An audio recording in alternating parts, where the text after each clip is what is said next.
with podcast. You get to keep up with the culture. With this Up There podcast, you get more.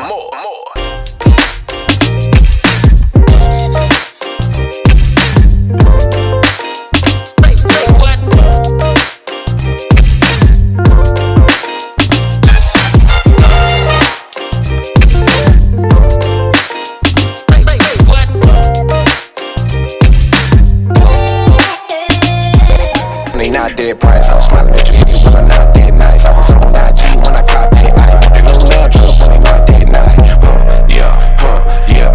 I feel like I did it with the end. Street can be really in the field. I bounced up and when it got fitted in the head. I went there till they in the Drake at the Grammys and I did shit for real. Ran right back to the time with the Grammys. My kid can't miss me. Right away,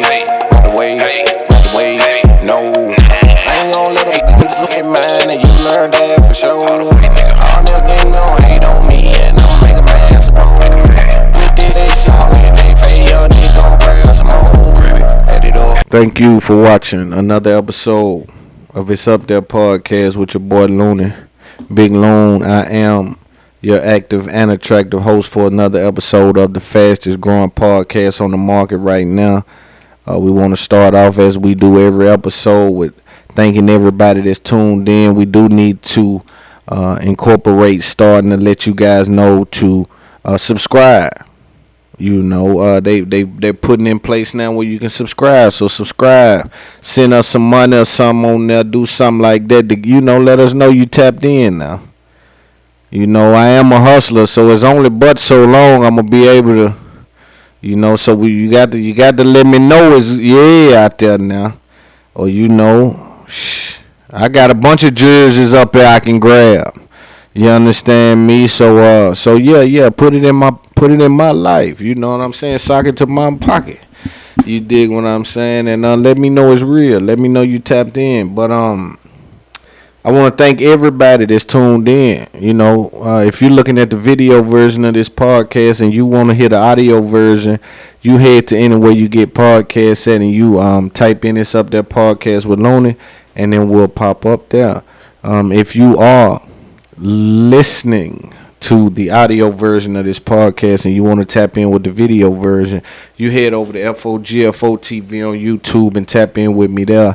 Got a playlist with all videos, all podcasts, 4 episodes in it. So just tap into that that playlist and then just enjoy. Go stream Dead Ball Deluxe is out right now. It's streaming good. Looney Luciano Dead Ball Deluxe. If you want to hear Can I Do My Thug Thizzle on that side of the street. Also, like I told you, July 17th, we have event going on with Dr. Umar Johnson in Nashville, Tennessee. Tickets are on sale at eventbrite.com. We're trying to add at this time Kevin Samuels to that event. We've been in communication with him, and we sent the contract over. And after we sent that contract over, it kind of took off on the internet, and we've yet to hear back. So hopefully we hear from Kevin Samuels, and we can have Kevin Samuels and Dr. Umar in the same building. That'll be dope. If not, me and Dr. Umar we're going to set the city on fire. We're going to set the building on fire, and you can guarantee that. So get your tickets to that right now, man, and tap in with that. Let me see. What else we got to tell y'all about? No. I mean, that's about it. A lot going on in the culture, a lot going on in the world right now. So I just watched Floyd Mayweather and Jake Paul do where they sell the fight, little promo thing that you do when you're a boxer or a battle rapper or something. You get in front of each other and you just talk shit.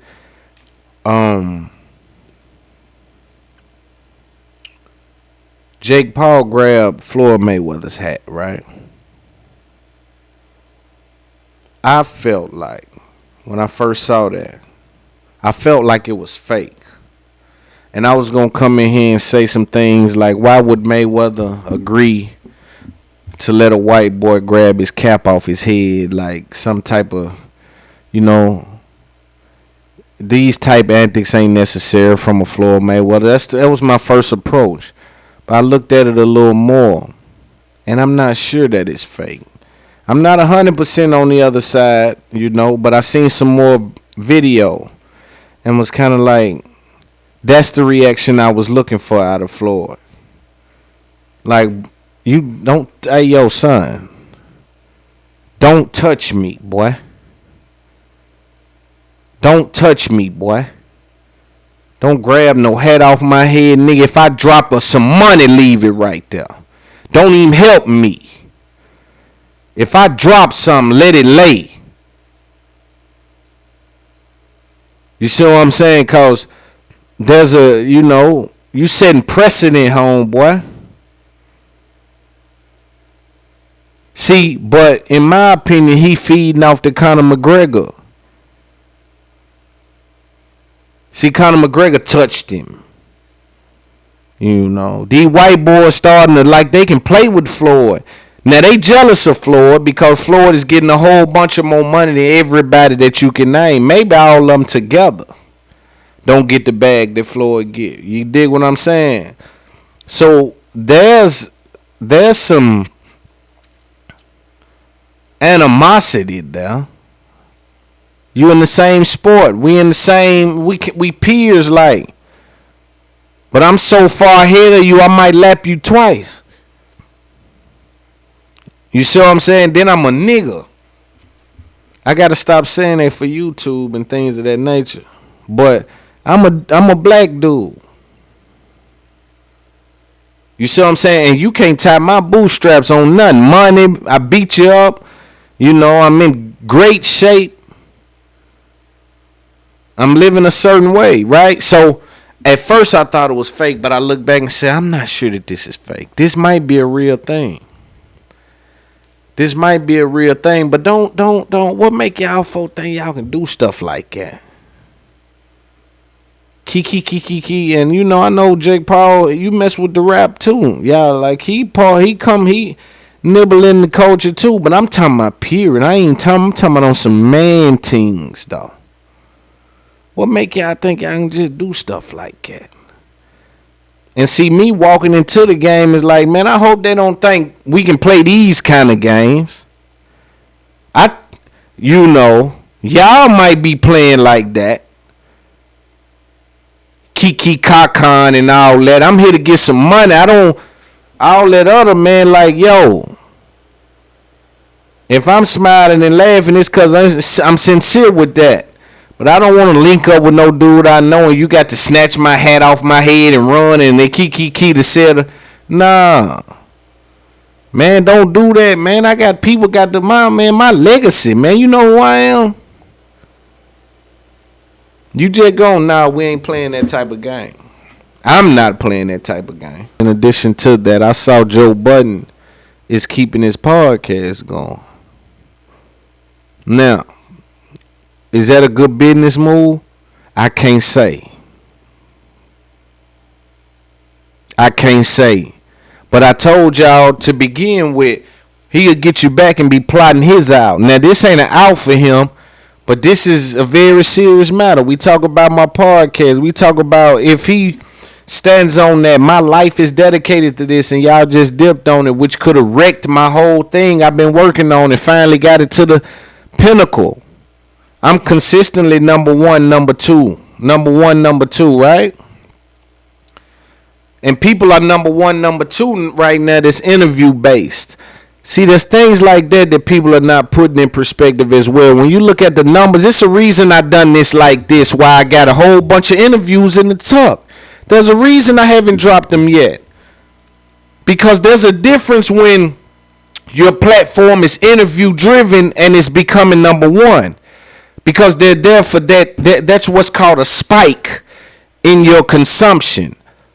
But if we go off ROT, if we go off rate of travel, that'll come right back down the very next episode when they don't see that interview.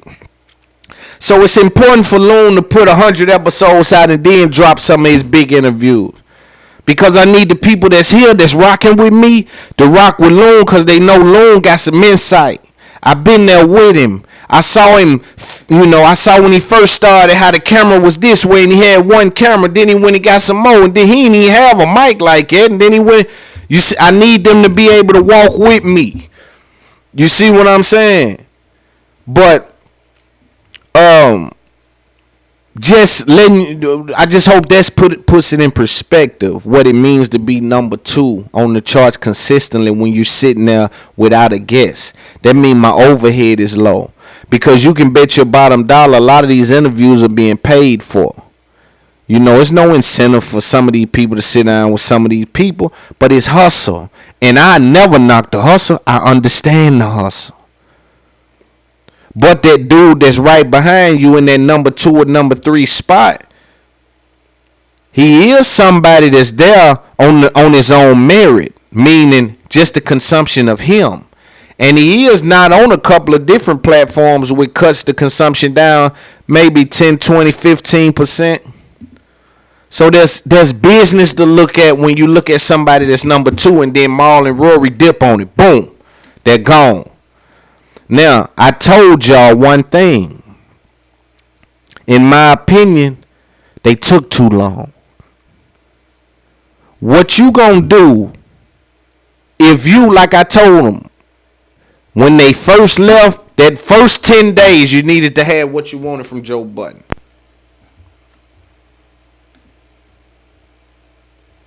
That first 10 days you needed to have what you wanted from Joe Budden. But again, they let Joe out trick them. They let Joe outsmart them. They let Joe pull a flim flam from talking to Steve Stout, from talking to some of the people on the other side that says, okay, the market says you can know something in about 6 weeks. You think that Joe Budden came out and just gave them a fucking month just for shits and giggles?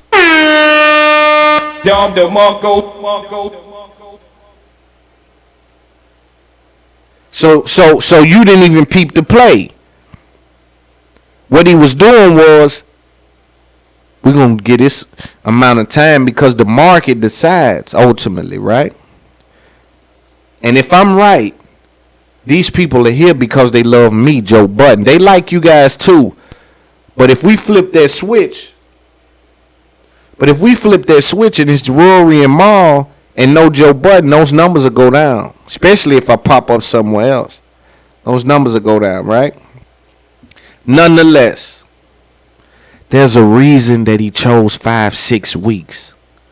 Because if I can put a product out with some people in the seat that cost less amount of money and the fans eat that up, I was right. And if they eat that up and they say, man, I like this. Okay, boom. What do?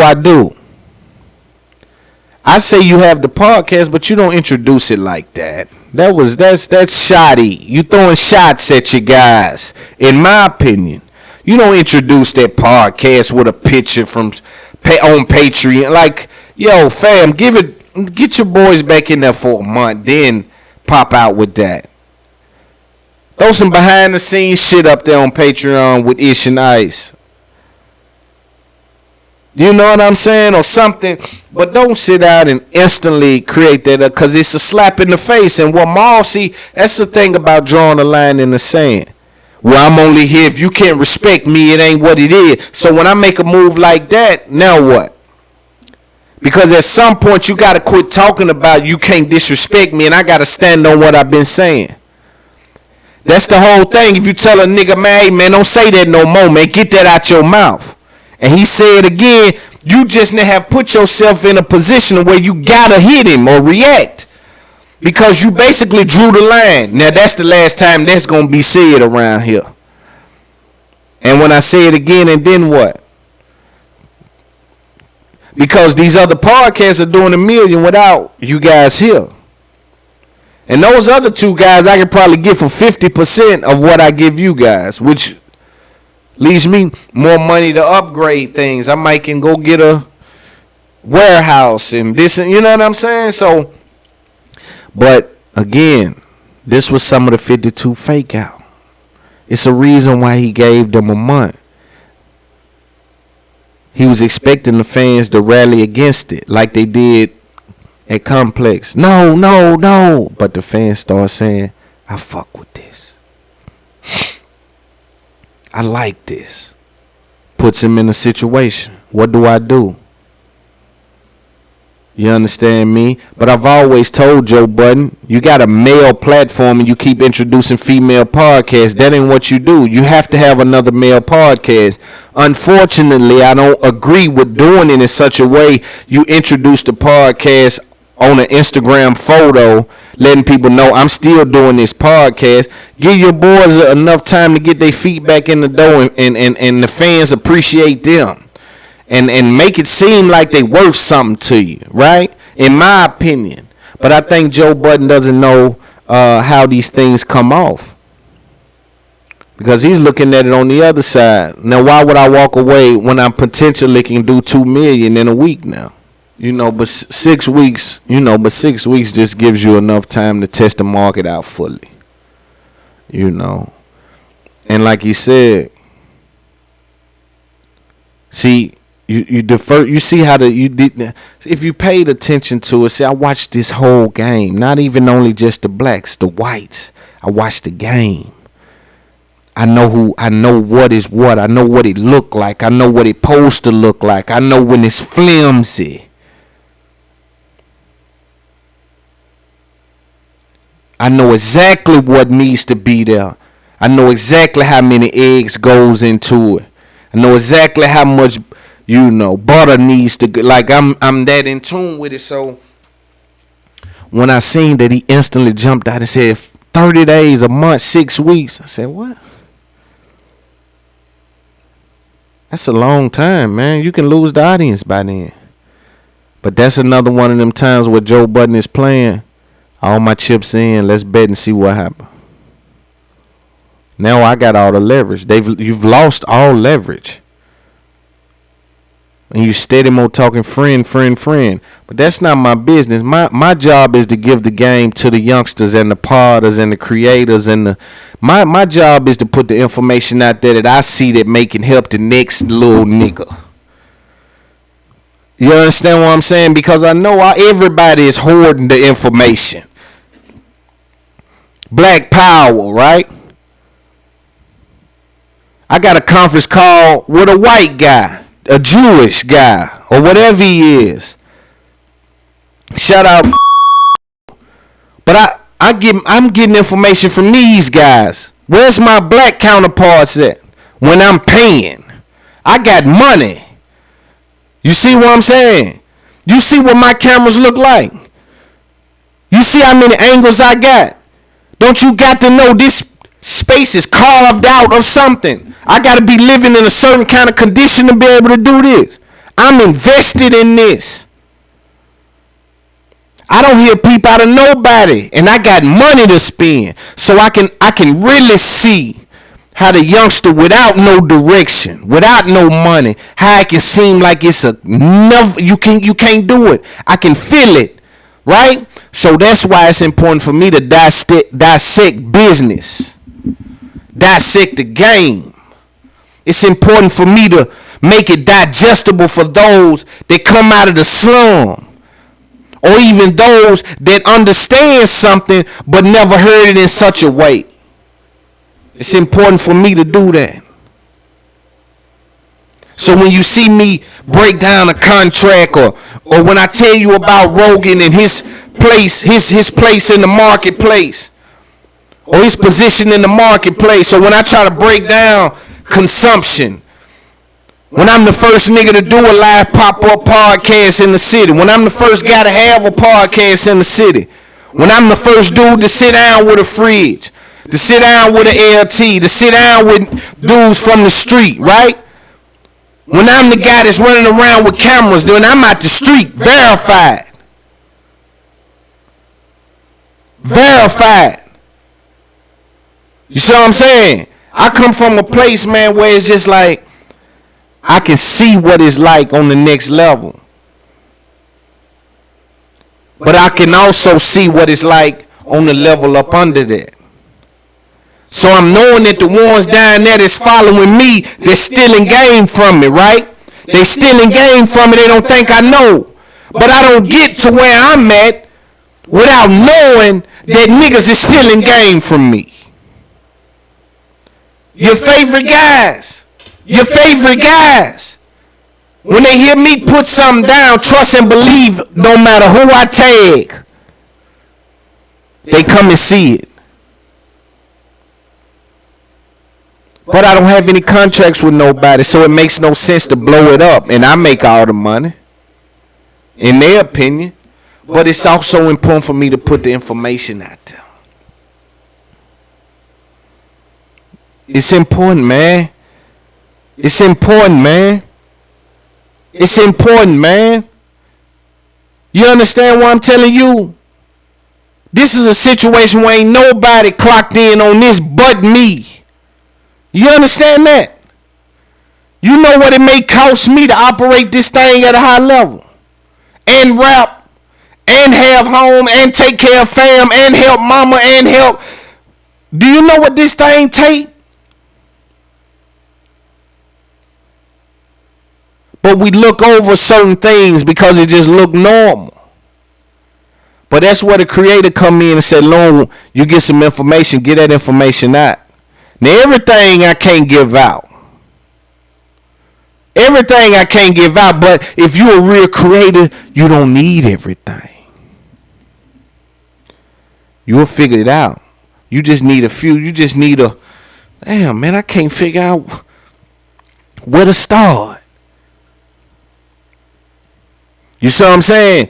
And by us always hollering, you know, I love you, man. Black power and the blacks this, the blacks that. I just feel like it should be more information out there.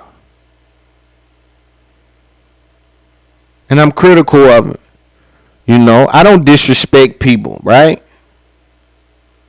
I won't be disrespected. But I give my opinion on current events, and I do it in such a way where I hope that it comes off as me trying to get information out about how to navigate through a very new territory that we catch ourselves in the middle of with this internet thing. That's what I would hope to be doing. But what is Marlon Rory next move? If you see Joe Budden continue the podcast on that other side, I've always said he should do another podcast, you know, and here's one. Now, this is direct competition for this podcast. But no matter what, Joe Budden wins. The network wins. Let's say that. His network, that it wins no matter the fans argue about what's best. It's going to put him in a peculiar situation because he got to dance between two audiences and two chemistries. And we'll see how that works out. I've been informed that Bill Gates is getting a divorce with Melinda Gates after a certain amount of time, 20 years, 25 years, some staggering amount of time they've been married. And they say that Bill Gates has moved 1.5 billion in shares to her, the same day that the divorce was finalized. I think they handled it on their own. It's probably too much illegal money to let them people comb through it. You know what I'm saying? Now let's just do this the right way now. And it's a lot of money involved. The internet the internet took flight about it, and there was a few details that came out to the internet that said that Bill Gates had a situation understood with his wife that he would be able to see his ex-girlfriend once or twice a year on vacation.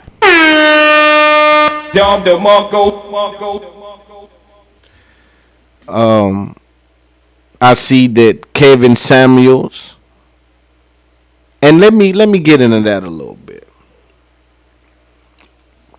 Let me tell you how you do something without even knowing you're doing something. I reached out to book Dr. Umar Johnson. Tickets are on sale now. Very intimate setting. I reached out to tell Umar, hey man, we have to do a pop-up podcast in Nashville. Gave him a date. Of course, he's riding. That's my guy. And then I said, you know what? I ought to get Kevin Samuels on that same show. So I reached out to Kevin Samuels. Hey man, booking. Such Nashville. Woo-da wham, right? So then I go on the internet, as you should do when you're in a situation to promote an event, or I'm in what I consider phase 2 of building my podcast, right? So I'm out doing that, and I put on the internet Kevin Samuels, Dr. Umar, and I just put a little picture out saying that, hey, I'm trying to book these two. This is gonna be epic. It's gonna be the biggest thing on the internet, and it took flight. Now, this is the unique thing about the internet. I don't even know how. So I'm not coming saying that, I got the formula down. I understand that what you do is you post it right around 5 p.m. You make sure that it's under 61 characters, five emojis, 1 black emoji, 2 white emojis, and 3 fruit emojis. Once you type that, you make sure that you had, I don't have no formula down, right? So I'm just starting to talk about it because I'm getting ready to promote this event with limited, seats in it. And so I said, damn, if I can be there, let them have a conversation. We all have conversations about things. Make sure that it's recorded in 4K, put it out, make sure the audio's right, very limited crowd. And it'll be dope. It should be epic, right? Man, people start posting Umar and Kevin Samuels, Umar and Kevin Samuels, Umar and Kevin Samuels, Next thing you know, they start responding to each other. Now Kevin Samuels hasn't answered. We was emailing back and forth. Now he just stopped it. I'm like, man, it's not gonna be no messy shit. It's gonna be conversation. Stand on all that knowledge that we got now. Let's have a conversation. But nonetheless, we got Umar July 17, which is more than enough. Me and Umar sitting down is gonna be a very epic situation. Hopefully, Kevin Samuels continues to respond and we can get him booked as well, and just have a conversation. Have a good conversation, Slime. Have a great conversation. You dig what I'm saying? And I just think it'll be epic for the culture, man. Brought to you by It's Up There podcast, man, and it'll be a beautiful thing.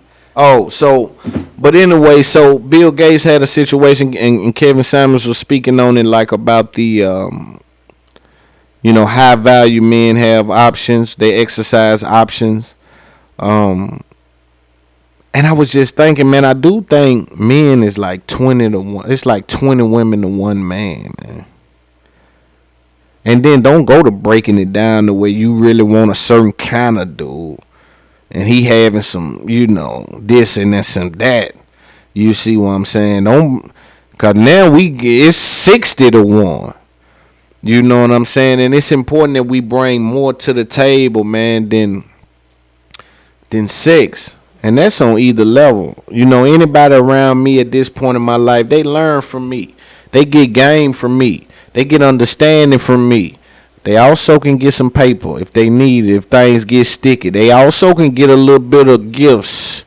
You dig what I'm saying? They also, I also will take you to Pound Town. You see what I'm saying?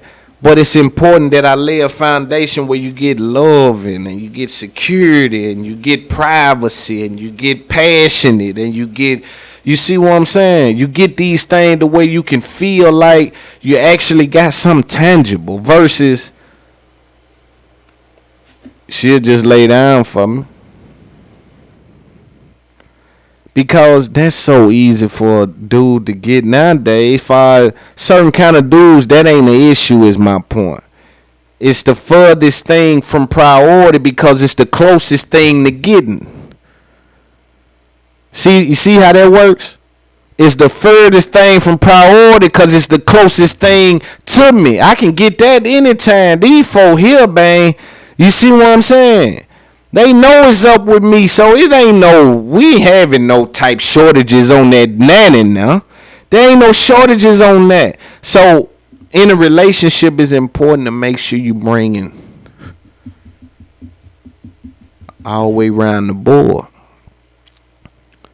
So dealing with a billionaire dude, do you put yourself in a situation to say, I'm gonna let him go kick it with his ex twice a year, once a year, exclusive vacation,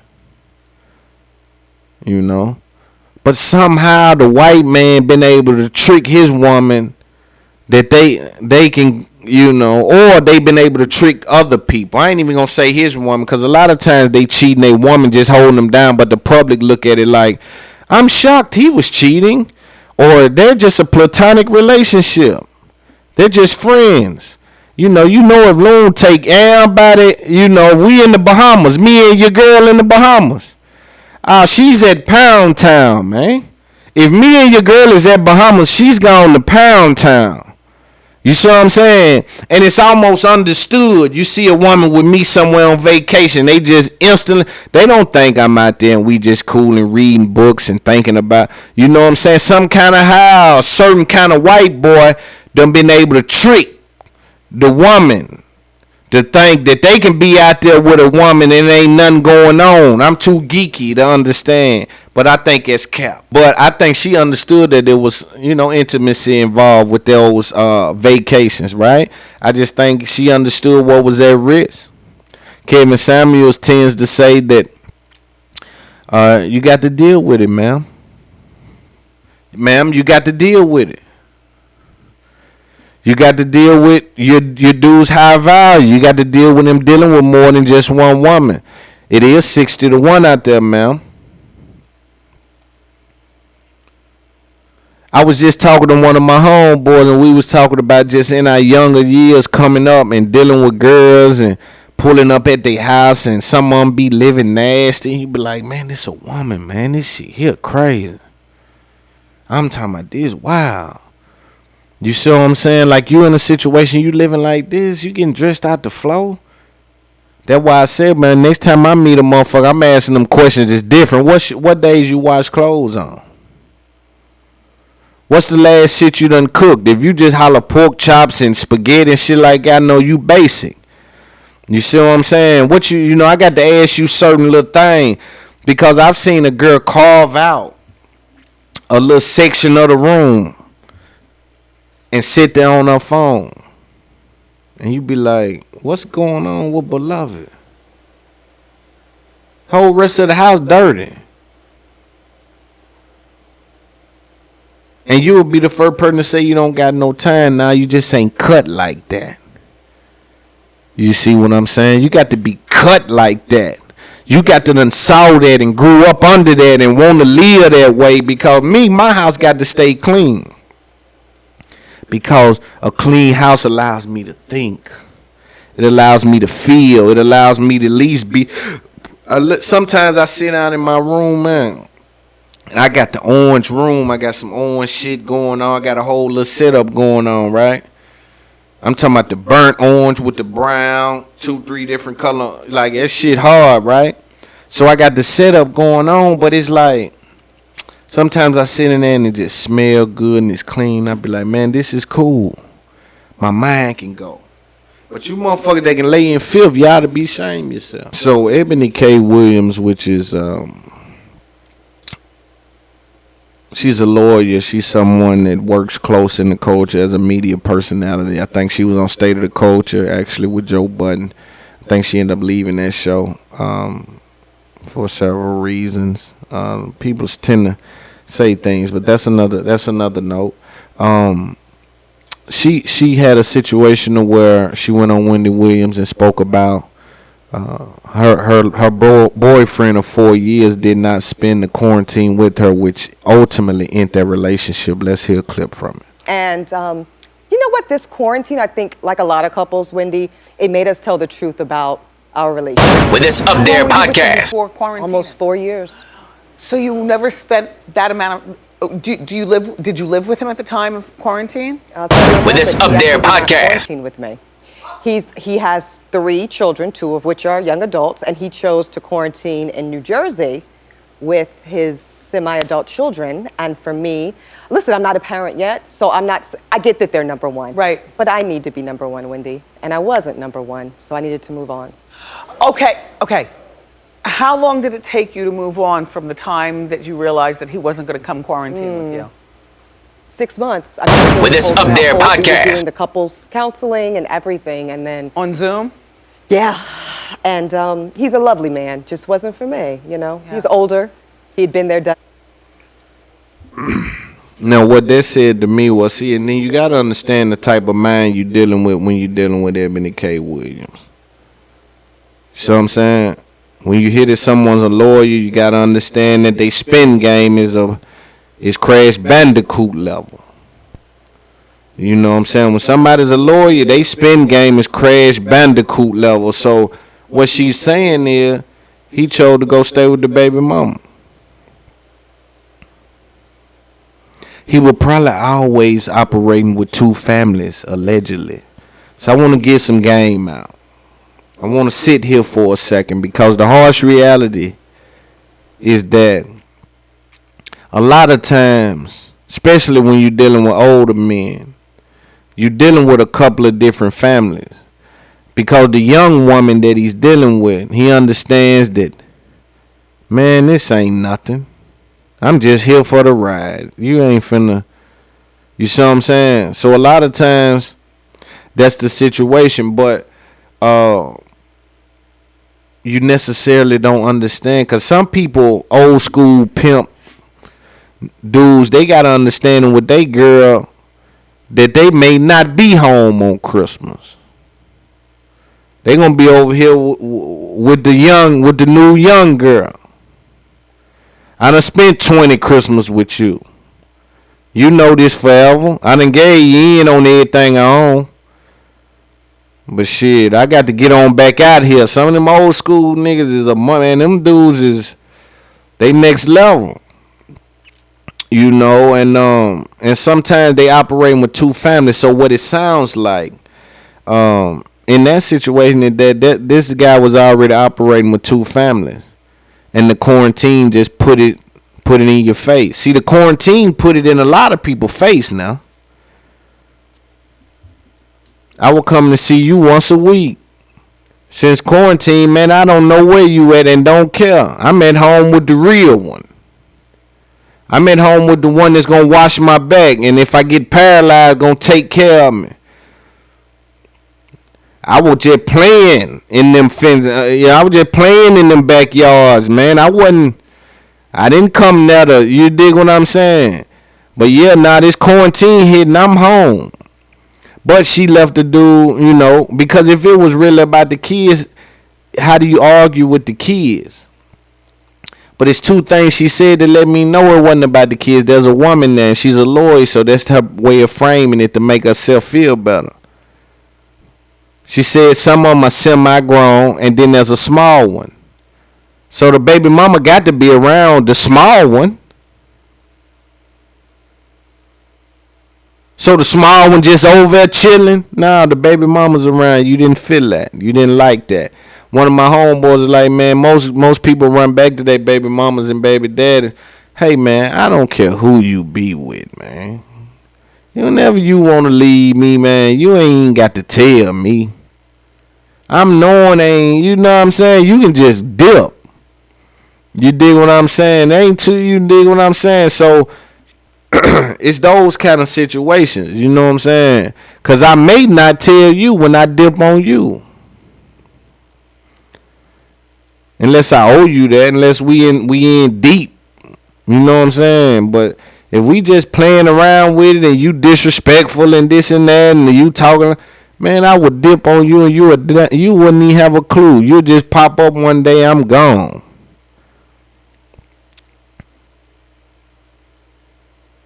You understand me? But if it's because how do you argue with the kid thing? It's rough to argue with that. I don't see nobody arguing with that. You see what I'm saying? So that just made me feel like it's something else. It's probably about the probably about something else. You see what I mean? They got G Herbo for lying to a federal agent, saying he doesn't know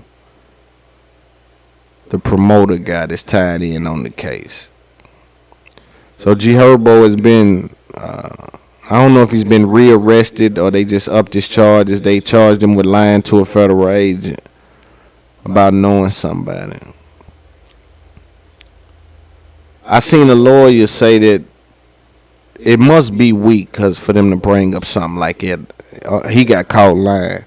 Or is it in the bigger scheme of things where you're trying to discredit anything that I can come in there and say and testify, just make me out of a liar, right? If that's the case, see, you gotta understand, these court games are different kind of games. This courtroom is a slimy spot. You see what I'm saying? So they doing a bunch of everything trying to make it happen. You know what I mean? Something that came up and, I had people DMing me, asking me what do I feel on the new artist Murray. He's from the Carolinas, I believe. Had that song about quicksand, I believe the name of the song was. I like the dude. Couple things struck me as odd, right? They had him on Big Boy. Shout out Big Boy, West Coast. They had him on Big Boy, right?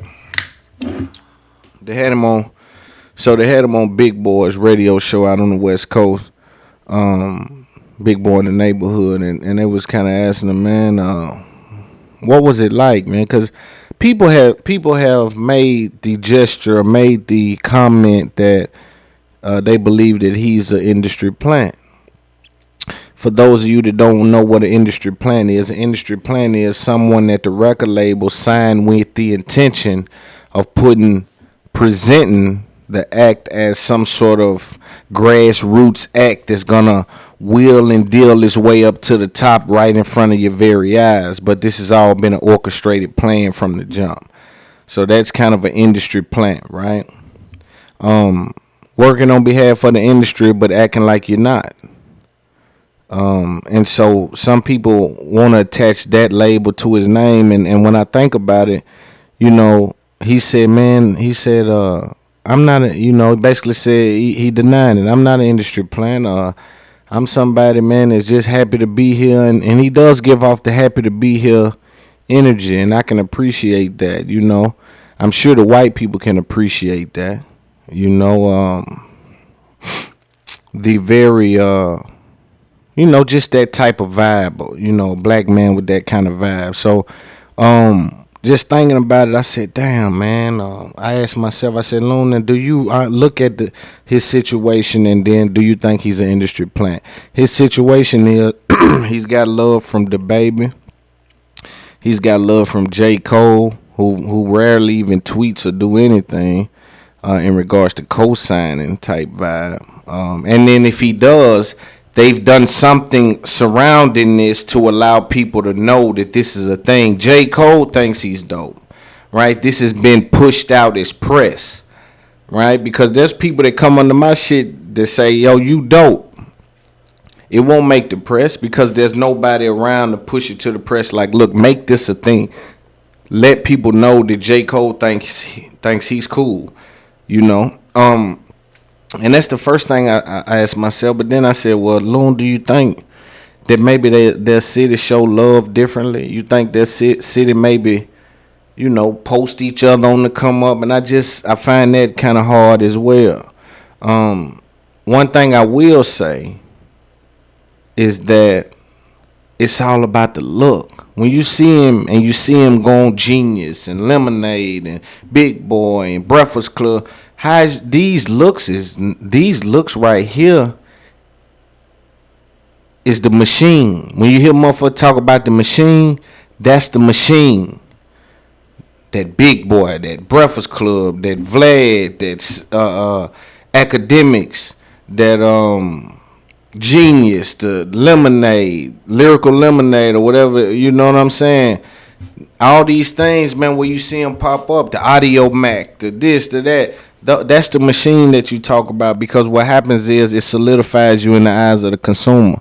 They see all these brands, big brands standing next to you. That means you must be a real thing. Now you can make it without those brands, but I'm saying once that happens, it's kind of like they pushing you off the airplane when you skydiving. You know what I'm saying? So you didn't climb the tree. You got dropped from the sky. You just got to try to land in a good spot. You see what I'm saying? Because it's all about the look. I can be the best basketball player on the team, but if the coach don't never ever run a play to get me that three in the corner where I'm shooting 100% from, they'll never know I got that three. And a lot of artists find themselves in that situation. Now with the internet, it's kind of changing things, but they've managed to create an ecosystem even on the internet. I thought the internet, when it first happened, man, I was sitting somewhere saying, man, they ain't gonna beta. It's wide open now. And they still try to act like it's wide open. The industry is not wide open in regards to getting in. You can get in, right? I'm not saying you can't get in, but they still have managed to be able to slither their way in a position to create an ecosystem. The playlist, again, like I'm telling you, what they saying, like with the Moray kid, all these interview spots, it solidifies you in the consumer's eyes, right? Seeing them next to these looks, it don't matter what it costs. Some of these looks you can't get. Some of these looks is booked out. They doing label favors. Things like that is happening. You know what I'm saying? So it's a real thing that you got to consider when you think about this game is layers and layers on top of layers, man. This shit is not just a one and you're done thing. This thing is layers on top of layers, man. You got to be swift.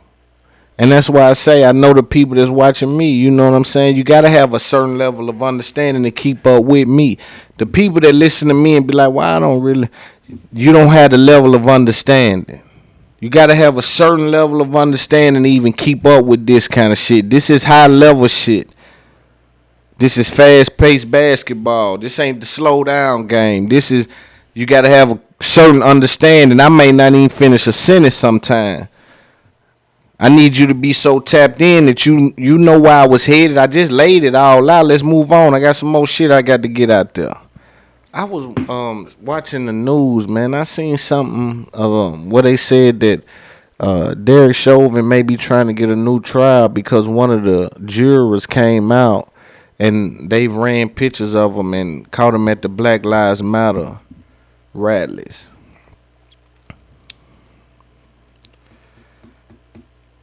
So they putting the game down. They letting you know now. You jurors come out talking. We running all the Black Lives Matters from all across the, we running them of us for some image searches. We looking for you. If we can find you anywhere at one of them, we're going to try to discredit you. See, this is the game, man. But it's going to be rough for him. All the cards are stacked against him at this point. Things are rough at this point for him. You know, I do think that you can't be so quick to run and do interviews, though. You know, you can't be so quick to, after something so monumental, man, you can't run and go do interviews. I know everybody want their 15 minutes and they might even got a check for it. And if they didn't, I would say it would be a bad decision not to have been paid for that. But nonetheless, damn, it was just over with. We trying to make sure it even go through. They was already talking crazy, but within that amount of time, we already out talking. Man, yeah, man, we just started, listen, bro. I'm just trying to make sure we secure the win. I'm just trying to make sure we secure the win. There's too much playing going on. The same with on TV. The same with on Instagram with the guns and all these things. Hey man, I say it's the dumbest thing you can do. I look at it and say, you think delete, get rid of that. See, what a lot of stuff that y'all doing with these phones, delete don't get rid of that. I need that to be understood. When you snap something with that phone, delete don't get rid of that. There's a backup of a backup that if things get really crucial, that they can pull from. I was teaching my homeboy about metadata. Like, these people, man, they on top of stuff that's just like, it's just a different level. Metadata is where I can take a picture in the south of France and they can run it and get the coordinates on it. It's exactly where that picture was took at. It can be a selfie of me. I can take a selfie of me and post it. They can take that and get that metadata and figure out where I was when I took that picture. So it's game out there that we don't even got our hands around. But when it get crucial, when they caught you with this amount of it, or something like that, or you look like you finna beat a Fed case, they pull out another layer of this shit to try to close it down. You know what I'm saying? But one thing about it, if you play long enough, I get to at least see what you playing with. Whether I'm able to beat you or not, that's yet to be seen. But at least I get to see what you working with, how you maneuvering, how you coming through. You see what I'm saying? That's just as important for somebody that's a creative or a thinker. You know, being able to see, oh, he like to go left, right. Cool. But after he go left, right, he duck. You know, you paying attention to things and you put your play together based up on that. You see what I'm saying? Also, was for some reason in my algorithm it popped up back when $1 million worth of game went through a situation. And see, this is why I say everybody's not innocent. There's things going on in this game. That's why can't nobody get mad at Loon for saying, Loon, you can't. Why you talking about them folk, man, bidding contracts and this and that? This is what this game is. They laid this foundation down. This game is, hey, man, figure out what people getting paid and then know what you getting paid. The same with the NFL. Oh, you a wide receiver. You the number 3 wide receiver and you make 120. Well, I'm the number 1 wide receiver. I need to make 160. I'd be a fool not to weigh the market up. I'd be a fool not to pay attention to what, makes us alike and what makes us different. And what strives to keep who are in the race long, So for me, it's understanding these things. But back when Wallow and Gilly had an issue with Dale, right? Joe Budden him talked. Joe Budden, Rory, and them all on the podcast, they had a conversation. What I found interesting, though, was that it slipped under me. It slipped right through. I didn't even peep it. That, man, you know what? They were talking about each other right then. They was already having issues or feeling away right then, as far as, say, man, you done start act like you something. And, I may feel like I'm something. I'm doing a hell of a thing. And how, I don't never say don't feel like you know what I mean? You supposed to feel like you that. So, but when your friends think that you're changing and this and that, do you address that? I'm not sure I address that. I'm not sure I address when people think, hey, man, he changing. I don't feel like I owe an explanation for evolving. I think anything that's not evolving is dead. I just got to keep it moving. You know what I'm saying? How you feel about what I got going on?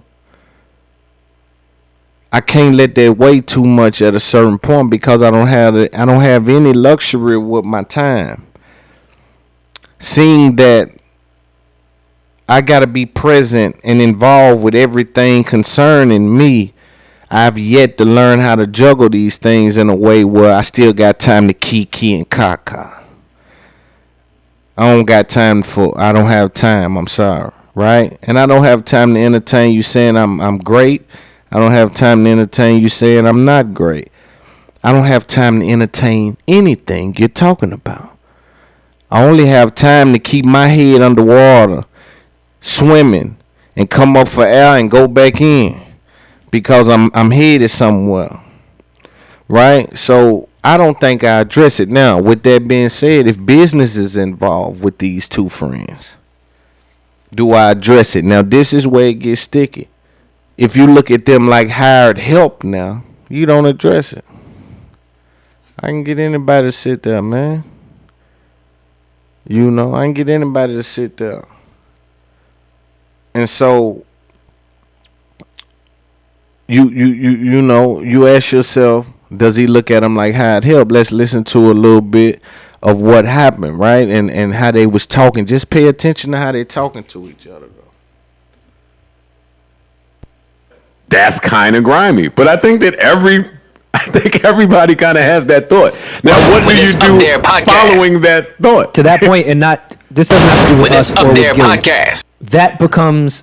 That defines leadership, because when you treat people as your partner that you build something with, their attitude is much different. They're not going to care about certain expenses about shit, because we're in this together. We win together, we lose together.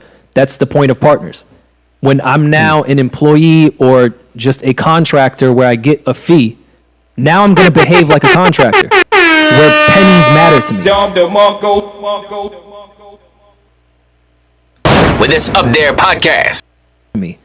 And how things and expenses are moved within my salary and how it affects me, I'm going to make an uproar out of shit. If I'm a partner in something, it's cool. Everything here affects us. You know why that's not fair? Like if you fuck something up, it fucks me up. If I fuck something up, it fucks you up. So we all move as a unit. When you do the I'm now the leader God thing, and again, this has nothing to do with us or Gilly. When a nigga say this has nothing to do with us, it got something to do with them. So you see, I am now the leader God thing. They've already separated themselves from him. And he did take position of his situation. But did he do it in a way that was fair to people that built it with him? I think that's why you never see him bother academics, disrespect academics, because he know what I've been telling y'all for a couple years. Academics handed him half of his fan base. There's no way to debate that, right? So he shows academics a certain level of loyalty, right? With that being said, with Rory being your best friend or one of your close friends, how you guys presented it, and plus being in business with you, I think that you should have neutralized those two fighting at such a high level, dog. These dudes was taking shots at each other that was just, you see what I'm saying? That was gut-wrenching.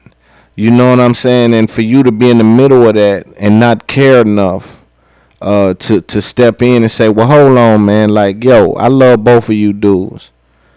You know, if it wasn't for you, I wouldn't have this fan base I have. And Rory, you my friend, and we built something, you know, that the fans love and enjoy. Then there's a different thing. It should be a different outcome for that situation. Now you got Rory that's and Maul too, that's basically saying, hey man, once you take the forefront, once you jump out in front of this situation, once you grab the wheel and say, hey listen, you now are passengers and I'm the driver of this thing. And I told y'all he let them know that with the name change, the Joe Budden Podcast. He probably came to them and said, this is attached to a bag. They're saying that if I can do it like this, I can sell them my profile and we can get this amount, right? So this puts him in a situation to use his name for what it's worth. You see what I'm saying? So you hear him and Maul saying, hey man, you starting to act like you this big CEO and this and that. They feeling away. But he's now hired them. He turned his friends into hired employees. And one thing about Charlemagne, I can say, his people seem to be happy. The people that surround Charlemagne, they seem to be happy and they seem to be eating. So Joe Budden, you know, we got to not now disregard, like, okay, let's keep weighing this up. Because you want to weigh it up when you go get a deal somewhere. We got to weigh this thing up, all of us. We got to put each one of us on the scale and say, hey, what he doing? What his people like? How they feeling?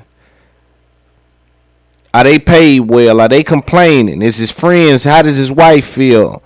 Does his family love him? Do they appreciate him? Does his woman honor him? But when you grab a magnifying glass and you look behind the good talking on the podcast and then everybody in your real life has some sort of issue with you, right? Some sort of gripe or some sort of negative bad story or bad experience with you if it's not surrounding what you, right? So it's Charlemagne seems to be healing a bit. When you look at Charlemagne, he seems to have a wife that's put up and happy. He seems to have children. His friends, they smile, they're happy, they get opportunity. Wax seems to be in a great place. Duval's in a great spot. Schultz is doing well. Like I tell you guys, Charlemagne, the same way academics handed Joe Budden his fan base, Charlemagne handed Andrew Schultz 40% of his fan base. And there's just no way to debate these things. But this is what it takes in this kind of game. The sharing of the information and the access to the audience. This is what, if you really want to see your friends eat, that's what you do. Right? So some people can say, hey, man, Joe gave him access to the audience with the podcast. But it's under certain guidelines, right? Those guidelines are, and then you got to always remember this. Joe Budden is playing a game for himself, so he always puts it out. I don't like talking to niggas. Yeah, but man, I'm Maul. I like kicking it with niggas. Like, I want to bring such and such up and let him kick some shit, and we talk about some of this current shit that's going on. Or Rory, yeah, man, but I want to put Emotional Orange on here or something, and we want to rap about something and talk about why it took so long and what we was really doing and how much the project meant, right? So when you make those kind of decisions, like we're going to build this podcast and we ain't talking to nobody. Now, Joe Budden's profile, you can operate in this industry that way. Maul can't. Rory can't. They can't even leverage their podcast, and probably they can't come say, hey, Loon, I just met you, man. I'm going to get you on the show. And then go tell Joe, yo, we putting Loon on for 30 minutes with us, man, about these 3 topics. They can't do that. Joe can do that. Joe can say, yo, man, I ran into this dude that does Bitcoin. Brilliant guy. We're going to get him on, man. He got to get, and boom, it's done. Right? So it's just, man, I think they'll get back together, but I think ultimately it's the beginning of the end of it. I don't foresee it. And I wish everybody the best with everything that they do, but I don't foresee it ever being the same, because you're smacking them in the face. You're smacking them in the face, and I just don't see it being the same. But let's listen to some more. Gilly did do that. I'm the leader. I didn't see any of it, so I'm not going to speak on it because I didn't see it. But I love Gilly. Shout out to Gilly. But it changes the mentality of the people around you, because now, all right, if you want to treat me that way, all right, fine, we'll go to the Gilly thing. Well, you can change. If you want to treat it that way, if you want to treat it that way, then yeah, it's time for you to act like the boss you're pretending or are, and pay up on them fucking expenses, bro. We're not partners anymore. I came in on a 15%. Let me be your partner. I wouldn't give a fuck about those expenses. Now I care about them because now I'm just some fucking contractor to you. So yeah, pay up, be the boss, pay the invoice. The only thing I don't like about what Rory is saying, and I do believe that that's true in podcast world, is that I don't feel like that's the case when people get up and go to work. Like, we get up and we go to work. No, we're not talent at work, but we're contracted. With this Up There podcast. And because it's work, we don't be pressing them like we should about shit, because we just at work. Contractors and employees are a bit different. Tell me more. They're not exactly the same. If I'm a hired contractor, the inner workings, Up There podcast, and even to an employee to some certain degree, the inner workings of how you move expenses around is not my business.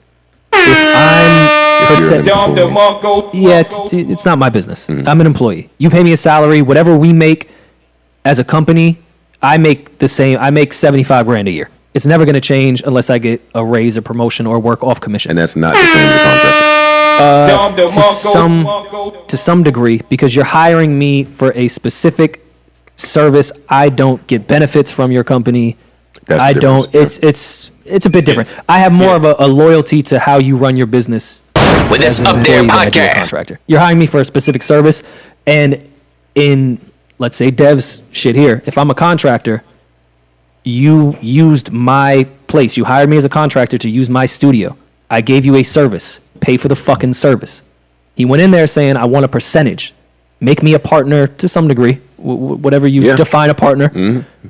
Make me a partner. I'm not going to give a fuck about the expense because we're all in this together. I don't care. I'm bringing this as a partner. This is a resource I have. It's a studio.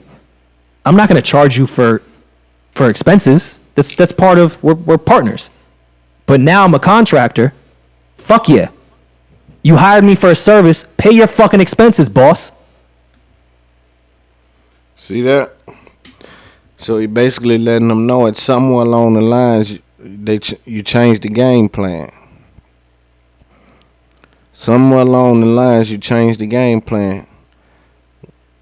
We was La Familia. Now we somewhere, and you telling me the show isn't none of my business. When things didn't look so bright when Complex let you go, right? Or before you even got with Complex. It was La Familia. Partners. Ours. We're in it. Our thing. This thing of ours.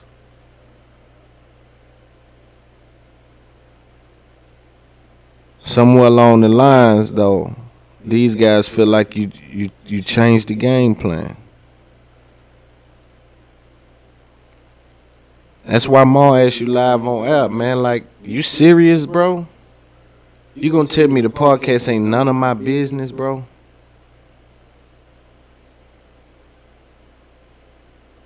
And he's like, is it your business in a contract that we have? 5 years ago, he wouldn't have said that. Picture firing Marissa. Picture firing Marissa, you get Ma there, and then you tell him, this shit's none of your business. He wouldn't have done that. Does that mean that he needed Ma? I'm not sure, but he may not even know his own strength back then. Nonetheless, though, operating without the information is just like being dumb, in my opinion. So you didn't know it, so that means you, in your mind, you needed these guys or Ma. And Rory, somebody's been there since the first episode, son. Probably helped book the shit. You know what I'm saying? So I can see how people can feel away. But if you pay attention to when this happened, this is why you hear $1 million worth of Game and Joe Budden and Charlamagne and Schultz and academics and people take shots at Joe and them, because typically the outlook of the situation bleeds through on the mic for Joe. When he got a problem with Charlamagne, it bleeds through the mic. When something happens, it just bleeds through. You can feel it. Something's going on with him and Charlamagne. Or he won't mention this. Like every time $1 million worth of Game come up, he never mentions it. He always acts like he forgets the name of these shows. Dog, how can you be a digital forecaster but not know the name of anything? It just, I know he knows the name of these shows. It's just a game. I'm not promoting that. Like, this is the game we play. Unfortunately. But Rory's right here like, yo, man, my whole outlook changed when you calling me a contractor on a podcast and you put some more niggas in the seat. Highly disrespectful. No, he said no. Yeah, but that's what I'm saying. And sometimes, saying that no will fuck the pack up, though. Well, that's the thing. You're trying to cut corners, and you trying not to, you don't want to pay this to keep this chemistry. With this Up There podcast, not many people care about fucking the pack up more. Like, well, you should, because fucking the pack up now, you fucked your money up. And that's the part niggas don't want to talk about. Because niggas, you can try to take out and do this and do all this moving around, and then when you start to see that after this, it ain't no more deals coming. Ain't no more. No, dog, niggas ain't you. You remix the pack too much. That depends on how you value the pack, right? Because back to the Barstool call me daddy shit. I mean, if I take my brain out of it, this is him talking about the Ish and Ice shit before it even happened. Like you remixing the pack, this and that. This is Maul trying to leverage now. Tell him, man, you need us. Quit playing with that. Call me daddy co-host. Maybe I can wait 6 months and bring up all my grievances at the time of renegotiation because they were close to the end. 2021, their contract was up. We in 2020. We damn near out of this shit. I might have kept it pushing Up There podcast in that instance, but they took a stand, right? And now it's Barstool's job to come up with that show. Yes, the pack is fucked up because those were the girls that they were the pack. But Barstool owns it, so they don't have a choice but to remix the pack or let the brand die, right? Same with Gilly. Homeboy leaves. Yeah, the pack ain't the same, but maybe Gilly knows that as he's trying to fix it. With this Up There podcast. Yeah, I mean, I would hope so, but at the same time, is it worth it? No, it's not. Remixing the pack don't usually be letting them know, worth it. It's a headache. Yeah, it's a headache. It's not. He letting them know. We got to keep it going, baby. Y'all leave right now. You got to keep moving. I own it. What it's saying, and it's not in good business to have to rebrand every year. It's not. It's just not. That says something about. Especially when you're dealing with someone that's not only an on-air personality but also deals with the technical side and also with this Up There facilitating the podcast. Right. It's just not. That's a lot of shit to gamble with. Listen, me and Rory had a lot of conversations and a lot of sleepless nights when Marissa parted ways. It wasn't a fun month. With this Up There podcast.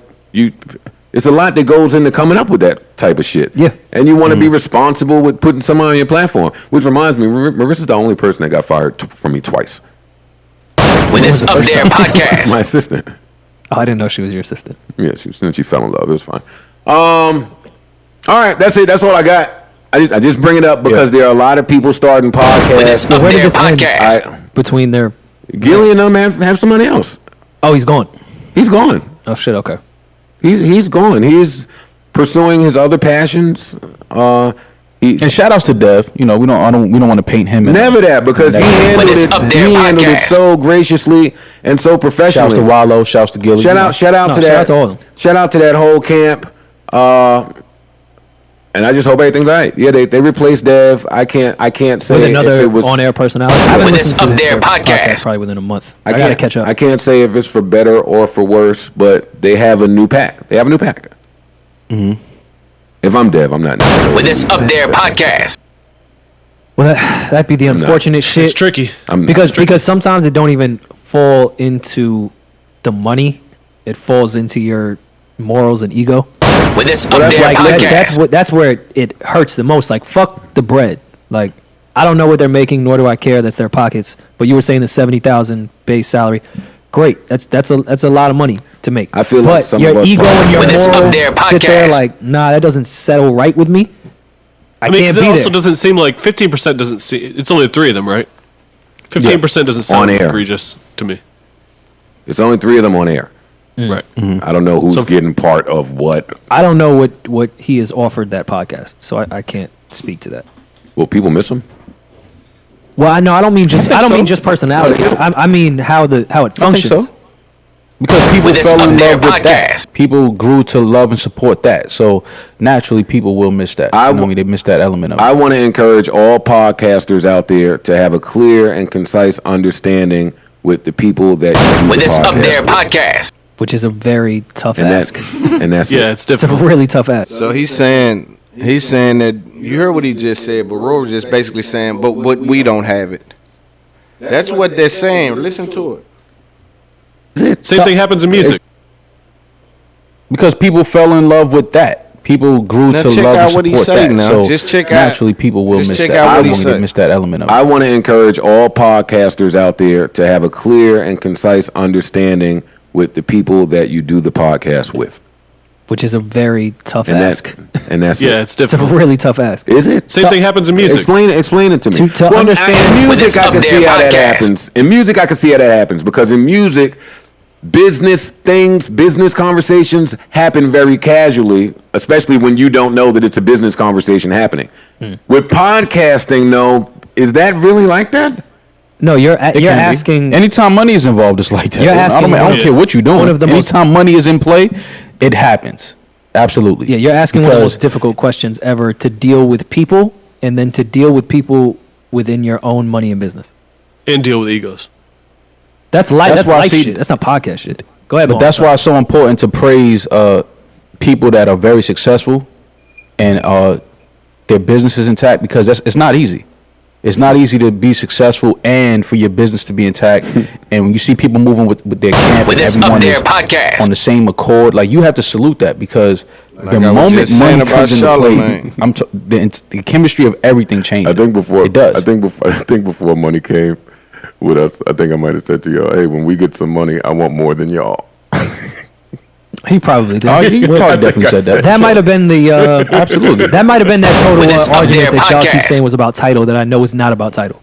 Total argument. Total. The blow up one. We didn't have an episode. It was like the first time we ever missed an episode in like 3 years. That happened. Yeah. With this it was Up There We podcast. missed the episode. We did. You drove. You Yeah. sped off in your car. Shut the fuck up. It was about if money. I'm lying, I'm dying. 100%. Shut the fuck up. It was about money. It wasn't title. I don't know why you kept With saying it was this about Up title. It was There about money. It was about money. That's why. No, How did we explain that to I the empathize fans? with Gilly and all of them. I know what this. I know how this goes. It's not With easy. this Up We didn't There explain it as podcast. that. We just took a week off. We just took an episode off. Yeah. Get out It of wasn't much to here. explain. And And we was I only- at sped that time- off. Oh man. And we was only doing one episode a week then, so it wasn't. And you sped off like. With this Up There I podcast. visualized like a chick pulling off in like a VW bug. Like that's how I visualized it. I always make it a point to speed off fast from you guys whenever we're having a tiff, because you guys are gonna gang up on me, so I have to pull off fast. No, it's not a That's gang not- up. that was It's just just No. that- If we're all this is what I mean. If we're all supposed to part ways now, and y'all stand there for 20 more minutes, I can assume that With this I'm being Up There jumped. Circle around the podcast. block. How would you know? Nah, you can tell when niggas about to get out of here, or when niggas is sitting around chilling for a minute. Fuck out of here. I don't remember that total shit at all. Not one part of it. I must have been really wrong. From what I remember, you were, but you typically The are. fuck So up, it's cool. Y'all No, you were though. I'm just I don't being remember what it honest, you was. Is there a way to tell me without telling the fans? I actually no. I think it was Highline money. Damn, that's No, a it petty was- argument. It was no. It was money. no. It was petty for sure. Wow. But it was a. Look at us. Look Let's at know us. this is part of this conversation, which we don't have to make it just about us. But having those early arguments, even when it's about busting down. So they just put you in, put you in the mind frame of that. I seen where Meek Mill was having a birthday party, a whole bunch of celebration in Miami, and he made sure Tekashi 6ix9ine was banned. People came out and kind of tried to clown him for that. I say this: you can't do right in certain blogs' eyes, can you? You push up on them. Then they say, well, he shouldn't even been there, man. He shouldn't allow them to be there. Now he don't allow them to be there. Now that's still wrong. It's a weird place they got Meek Mill in. It's a weird place they got Meek Mill in. I'll be interested to see how the album and things perform. Because they got him in a very interesting place. Somewhat we got to pay attention to for real, because they trying to make it look a certain way. Every certain little things, like with the Kobe thing, with the this, with the that, dealing with Pop Smoke, they have his court case going on, RP Pop Smoke. They say there's some inconsistencies in what what the case outcome is showing. They're saying that number one, it looks like they got the 15-year-old just gonna take the fall for it. You know what I'm saying? And sometimes that's how this culture goes. If you the youngest one and you here and we all facing life, They might give you 15, 10, 12, something like that. And sometimes people real enough to do that. Is that what's happening? I don't know. It's not me. It's not for me to know. So I'm not sure. But I do know that's an interesting way to look at it, because they say the dude 15 and he the one pulled the trigger. He the one went into the house. He the one put the strap on him. The oldest nigga that was in the car, he just drove. He told him not to shoot nobody. He didn't go in. It kind of seemed a little funny. You know what I'm saying? So, just crazy looking at that and listening to that. You know, it's unfolding. You know, it's an unfolding case in court that, you know, they looking at, and I haven't necessarily seen nothing like it. I do know that they said he kicked him, and they kicked Nipsey. So I'm not sure what the kicking thing is. You know what I'm saying? Like I always say, you gotta really hate a man to kick a man after you done shot him. You done already done the worst thing you can do to me. Now you got to kick me.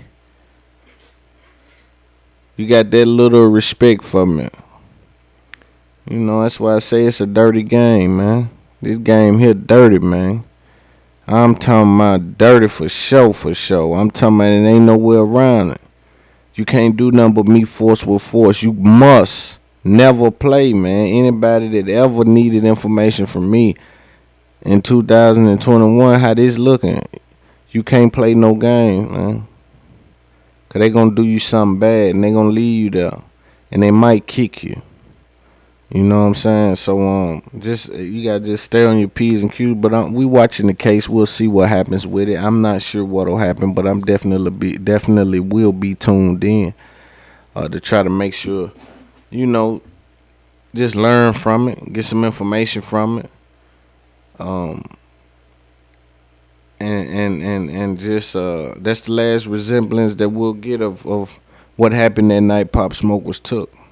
If you listen to this point, man, I want to thank you. You know what I'm saying? Like I said, get you a ticket, man, to It's Up There Podcast Pop-Up Shop July 17th, featuring Dr. Umar Johnson in Nashville, Tennessee. Tickets are on sale now. It will be a social distancing, very limited amount of tickets. You will be able to ask a question to Dr. Umar, as well as be a part of the live audience. So we definitely appreciate you. If you want to come out, just chill out, get you a few drinks or something, you know, sit back and just hear a dope conversation about some good information, man. This is where you come to. It's midday, 3 o'clock, 3 o'clock, get there. Doors open at 2:30. Starts at about 3 o'clock. So yeah, man, just come on in and kick it with us, man. It's Up There Podcast live event. Make sure you subscribe, stream Dead Ball. Looney Luciano is out everywhere right now. And what else I got going? Yeah, that's about it. So thank you for listening.